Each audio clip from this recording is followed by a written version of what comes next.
Hi, everybody, and welcome to the Property AI Report. This is your weekly digest of all things property and AI, brought to you by me, Mal McCallion, and my good friend and co-host, Matt Goddard.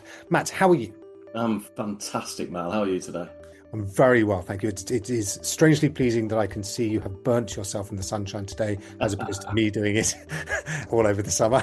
You've That's had a it. Zoom filter, Mal. It's a Zoom filter. Right, okay, I believe you. Thousands wouldn't. All right, we have got a packed show today with loads and loads, particularly property stuff, but yeah, then also there's tech and AI stuff everywhere too. So without further ado, let us get stuck into our property news.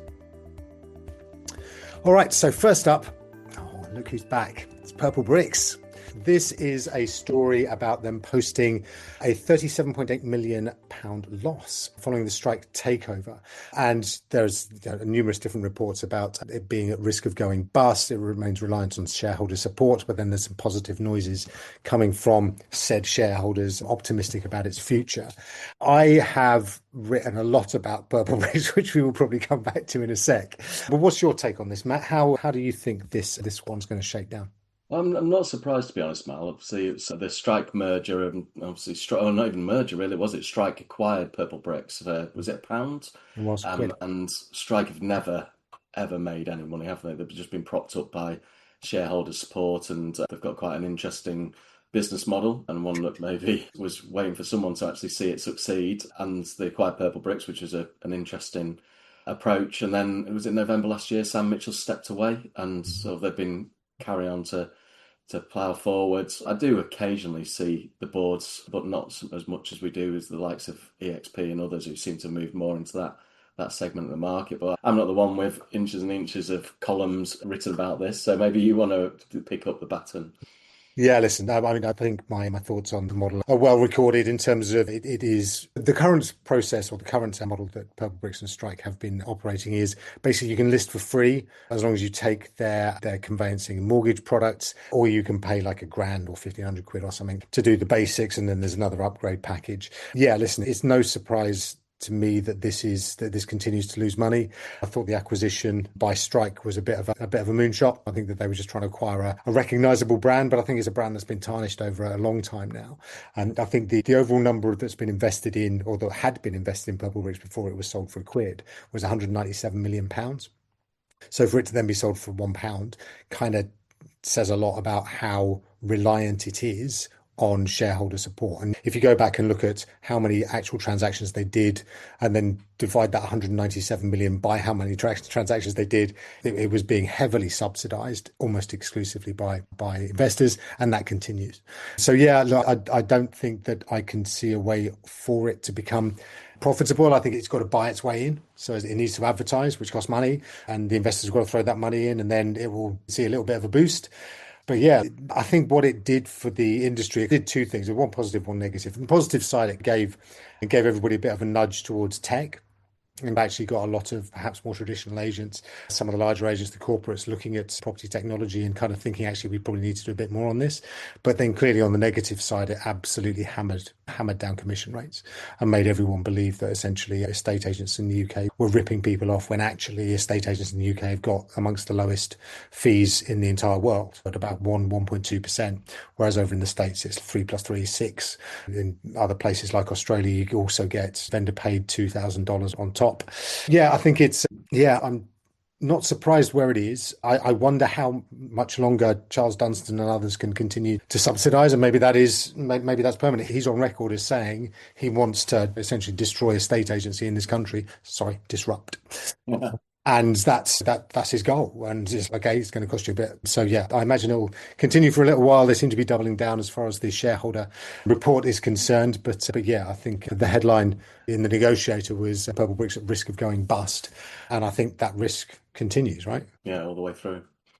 Okay, so that's our first property news story. Second, we're popping over stateside. And this is just kind of huge deal where Compass and Anywhere have essentially merged. And essentially, so Compass is a broker. It's got loads and loads of independent agents. So does Anywhere. But the idea with this is essentially by combining them together, what they've got is a huge amount of extra inventory, and they're in this battle with Zillow. Okay, so Zillow is broadly the kind of right move of America. I mean, you can think of kind of Compass as a bit EXPE, but quite a bit larger. So yeah, what they're essentially trying to do is to force Zillow to accept that they will have content, Compass and Anywhere properties, and will not go on to Zillow straight away. And Zillow is trying to force them to list those properties immediately. And they say Zillow is saying, and you can imagine Rightmove doing this, saying unless you list with us within the first 24 hours of putting a signboard outside the house, of it going live, then you will never be able to list it on Rightmove, and in this case Zillow. It's been a real battle over there and a huge story. And yeah, I just think it's a really interesting power battle. It's just that they're arm wrestling for almost kind of control of the industry.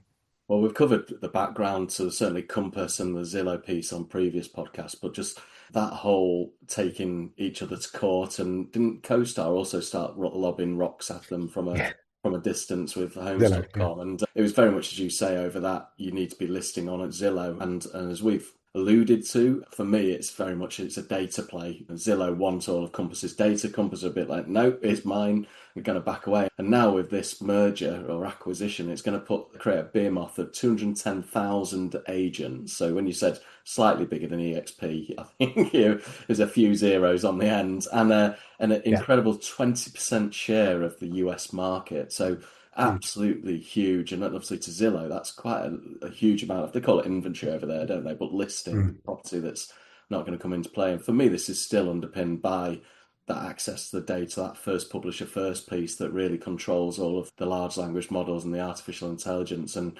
whilst it's not the thing that's being pushed through the courts when they're talking about it, it's very much that play. And this is only going to bolster Compass's position and probably make Zillow get even more aggressive now.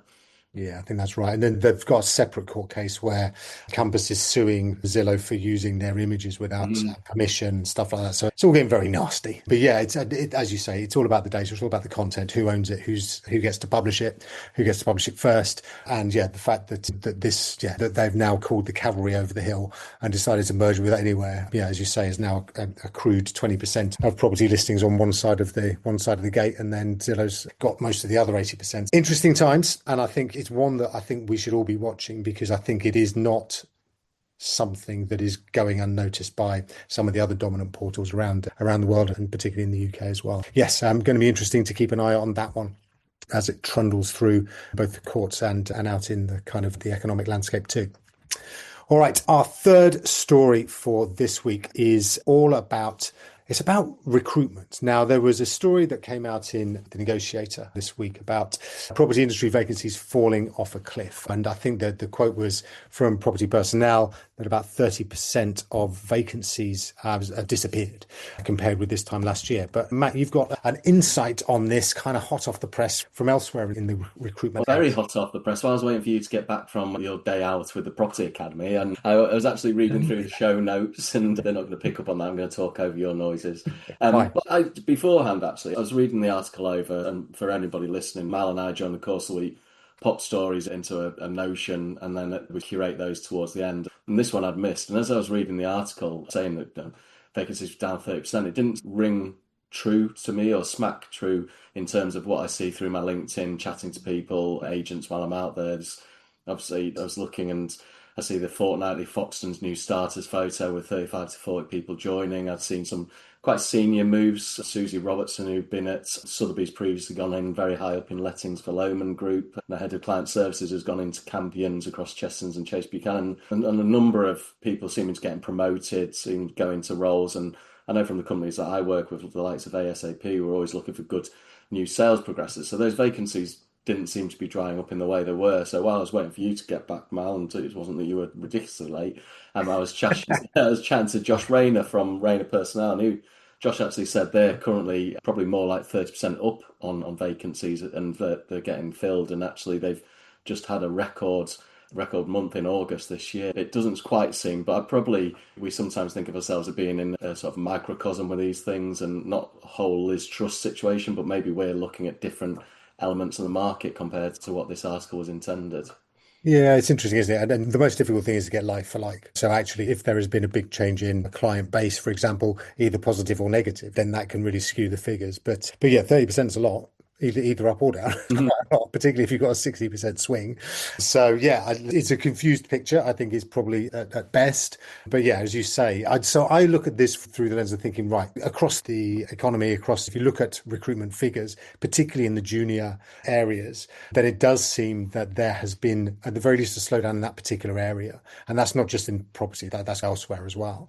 And a lot of that is being put down to the fact that AI is very good at doing some of the more basic tasks, right? Some of the more monotonous, what you might I certainly started out doing when I started my career, which is just basic stuff, administrative tasks. If that is removing some of that work, then yeah, look, hopefully what that's doing is just supercharging people being able to afford people further up and actually being able to continue to recruit at perhaps more specialized levels.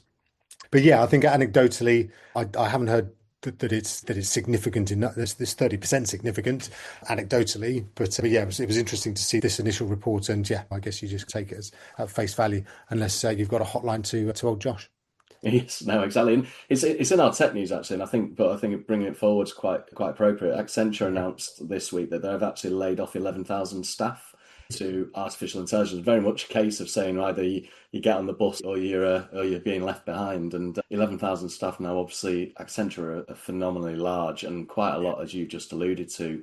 Roles are entry level roles, but also low level development roles that they have in their business. There is that flip side of the coin where companies are looking at changing the structure of their businesses into more knowledge workers rather than that sort of administrative process. Yeah, absolutely. And as you say, with regard to the developers and the kind of starting level developers, Anthropic has just released Claude 4.5, hasn't it? And that's supposed to be an even better coder than ChatGPT's Codex, which was the most phenomenal one until today.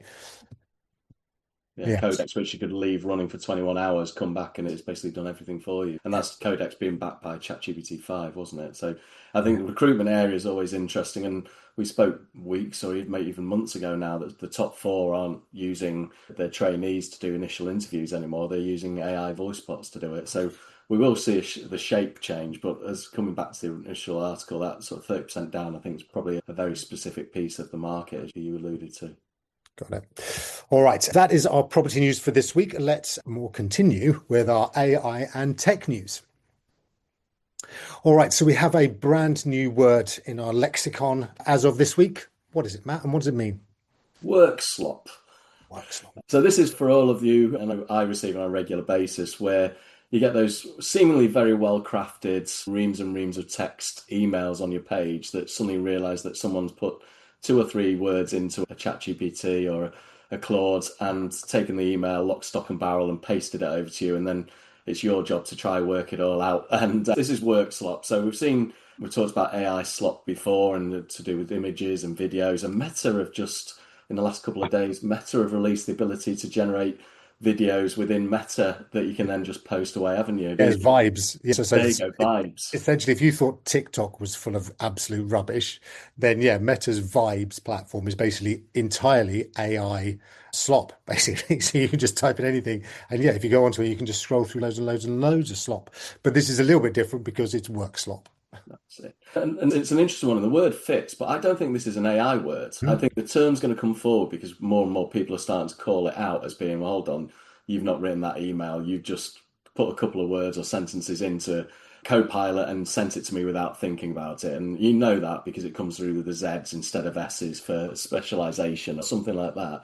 The And long dashes. I think this has existed for years, if not decades. The amount of presentation slide decks you get emailed round a board, and you have to try work out what the person's trying to say because they've just spilt their work slop onto a page. Is it really an AI challenge, this one? And it came up for me because it's the word of the week on the articles and the blogs and the podcasts. But then it really rung true, and I was on a call with Luke Remington from House and House early this week, and he complained about the volume of AI emails he was getting through, and it was like, well, actually, if managing directors of companies are calling it out, then it really does show that these things are getting bandied around too often, and it does Mm. make you stop and think, well done.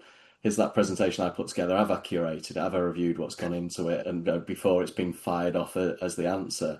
Yeah. But I still come back to, I don't know if this is just an AI point is it something that's been around for ages and now AI is getting the blame? Yeah, I think that's right. It's just shortcuts, essentially, isn't it? It's like making somebody else do the work because you can't be bothered. So yeah, look, it's come from this report that basically says that yeah, more and more companies are seeing people trying to pass off AI work as their own without checking that it's got its facts straight and all that sort of stuff. Yes, more and more. I think it's just going to make people. If I got loads of that, then I'd just be looking at the person giving it to me and just thinking, if all you're doing is just typing in a prompt into ChatGPT, I could do that. And yeah, therefore, what's the point of actually having you in the team? So yeah, I think it's something that will probably be around for a little bit, and then everybody will realize that this isn't worth doing because you're going to get fired, and then it will disappear. But yeah, I think it's going to be something that we're all going to have to just navigate for a little while longer for sure.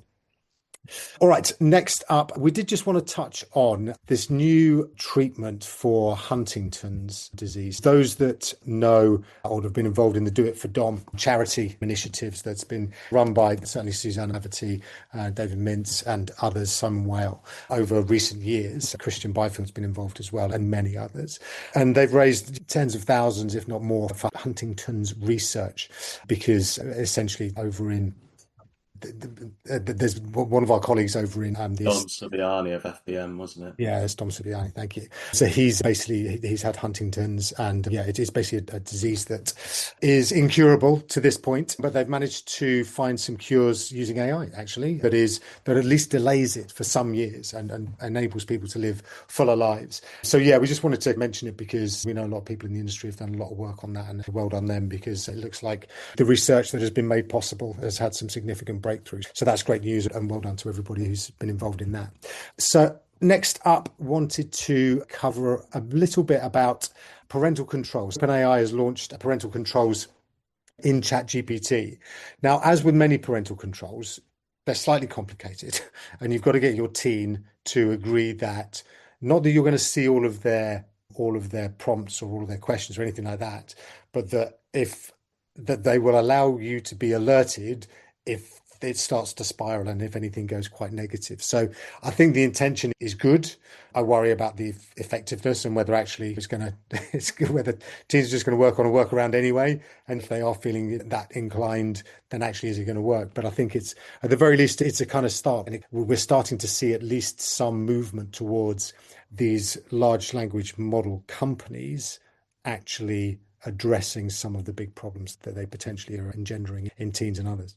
That's it, and it's that sort of awareness and focus, I guess. But it also parallels with the fact that OpenAI brought this CEO of applications in, and they're moving much more into that productization of ChatGPT now. So looking at the parental controls that have gone around things like Instagram previously and YouTube, and obviously taking nods from that. As you say, I think it was how they're going to implement it. It's an interesting one because it's very, very much a case of it will flag any concerns, but it won't say what the concern is. And as you say, it's down to the teen opting in, but at least it's taking those first steps, especially at a stage where America's regulations of all of the AI is still very much up in the air, while obviously EU are working through. So to have those considerations, those discussion points taking place is only a positive. Yeah, absolutely. So some big moves by them. Also, there's a couple more of the big beasts over in the States that have been making moves. Microsoft and Apple have both been in the news this week. Microsoft, because their CEO, Satya Nadella, has basically been almost, I don't know, opining to the entire of the Microsoft workers that he's worried that AI is going to basically destroy the entire company. And he's alluding to a company back in the early 70s that didn't keep pace with IBM and therefore was made obsolete. They're called the Digital Equipment Corporation, or DEC. So yeah, look, it's almost like he's had a bit of a kind of meltdown or a bit of a breakdown, like live in front of all of his team. The team are obviously on at him, and certainly they've got problems internally because culturally a lot's changed over the last couple of years. Obviously, there's much more AI involved in what they do, but that's also led to a lot of layoffs and a lot of kind of unhappiness amongst the rest of the team. So yeah, it's quite interesting to see that sort of play out alive. And at the same time, another company that's been struggling really to address AI is Apple. And it's been discovered that they've got a chatbot called Veritas, which is news.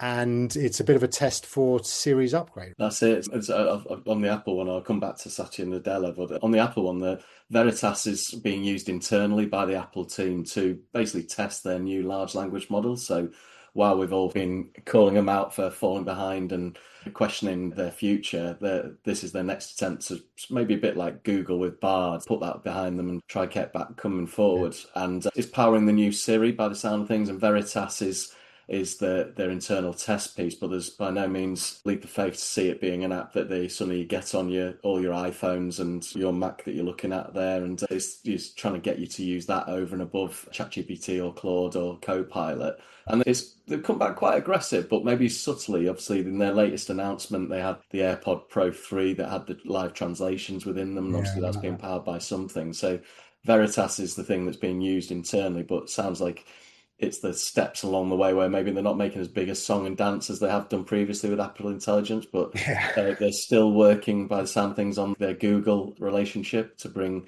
Gemini into the mix too, focusing on a few different places. One, maybe we'll get to the stage where we can ask Siri what the time is and we'll actually get the answer back. Who knows? But there's steps there. But on Microsoft, I think he called it an existential threat, didn't he, Satya Nadella?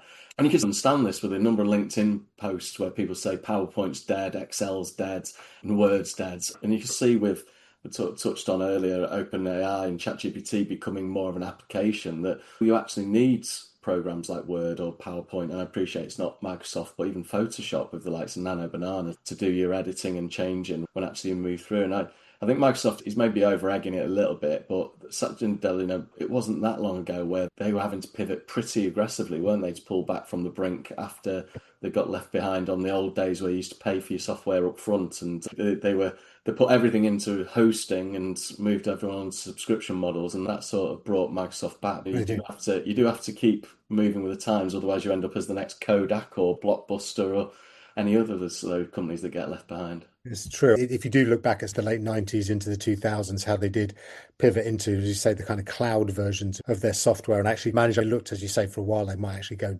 become completely obsolete. Google released all of their sort of workspace drive things where you could get like sheets and so on. But yeah, they just managed to hold it together, and then they've kicked on, and I think they've had the most profitable year last year because of AI and stuff. But yeah, I think he is over egging it a little bit. But at the same time, as you say, a lot of their products and services are likely to undergo some radical changes if they're going to continue to meet the needs of the market. And particularly when you've got aggressive competitors like OpenAI, who are particularly focused on the consumer side, and then you've got Claude and others going after the enterprise level as well. So yeah, I think it's going to be interesting to see how it plays out. I do think it was very much a bit of a look, everybody be afraid, and yes, more of you are going to lose your jobs, but that's because AI. Basically. So just warming them up for that particular eventuality. All right, that is our AI and tech news for this week. We are now going to do our AI tool of the week. So we're back with OpenAI, and they have launched this week ChatGPT Pulse. Now, essentially what this does, and it's only available, there's loads of caveats about it being available, but basically I think at this point you've got to be on the $200 per month pro package. And it's called Pulse. What it does is you can tell it your interests, or it will learn your interests from what you've told it before, what you questions you're asking it, and it will then send you every morning a kind of digest, right, of things it thinks that you are going to be interested by. That's it. So I think the new buzz phrase on top of work slot, which we obviously just brought in earlier, is ambient AI, isn't it? It knows what you want to think. And I do get caught out with this occasionally. You and I think use GPT, Claude, Copilot for various tasks, probably pretty consistent, but then others that I've introduced to it maybe use it more for working out if Middlesbrough are going to win this week, or what their fantasy football team might look like, or John Oliver, I'm looking at you probably, which maybe their ambient AI pulse summary is going to look slightly different to what ours might be. But it's very much that case of I'm a bit hesitant on this because I've already got ChatGPT sending me certain notifications during the day with updates on certain things, but I'm concerned that it just becomes more spam. Yeah, it is interesting because actually, so the thing that I get scheduled by ChatGPT is, yeah, that after a while you do just ignore it for a while, and then you can go and read it all at the same time. But yeah, and I think as we were talking off air, what you were saying was that it's much more likely to become a sort of advertising medium. That's it. Now, OpenAI has a huge gap Yes, it's raised billions and billions, and it makes billions and billions, but it also loses billions and billions. And somehow it has got to square all that circle while still developing all the new models and still paying for all the compute and that. Yeah, I think I agree with you. I think that this might actually be the first shot across the bows of, right, actually now can we get something that's going out to consumers that we can get sponsored, essentially, or we can actually add adverts to. They have to move into advertising at some point, don't they, to try recoup any of that those losses or the money that they're not making. And this has got that smacked all over it. That, and obviously editing the way that the screen looks when you log in and use ChatGPT, suddenly have massive advertising hoardings across all of that. But these daily pulses, I'm sure actually it would be very useful, and to have a notification of all your meetings that day with research in the background about who you're meeting and information about your last calls, and all those things pulled together into a morning digest, I'm sure will be exceptionally useful. But if it's then got various adverts woven in, it's just picking that out from all the other emails and advertising you get through in the morning. Yeah, it's going to be interesting how they execute and actually how relevant it ends up being. I'm sure the early stages of it, just like most V1s, will probably be a little bit rubbish and miss the mark and include things that are completely irrelevant. But over time, I'm sure it will learn, and then that might become part of our days. But no, without doubt, Google Gemini will release one, and Grok and all the others will release one really quickly as well. So you'll be able to take your pick. All right, that is all we've got time for this week. Thank you, everybody, for listening in. Matt, really good to catch up again. And thanks for being there, and thanks for waiting until I finally did turn up. It was great to see you, Mal, and I'm pleased you had a great day in Property Academy with the gang. I'm sorry I couldn't be there, but I had to witness Everton at a board draw at, I was going to say Goodison Park, but the Hill Dickinson. It was good fun regardless. Nice one. All right. Listen, thanks to everybody for listening in or watching. We will be back again next week for plenty more on the world of property and AI. So we will see you then. Have great weeks. Until next time, everyone, take care.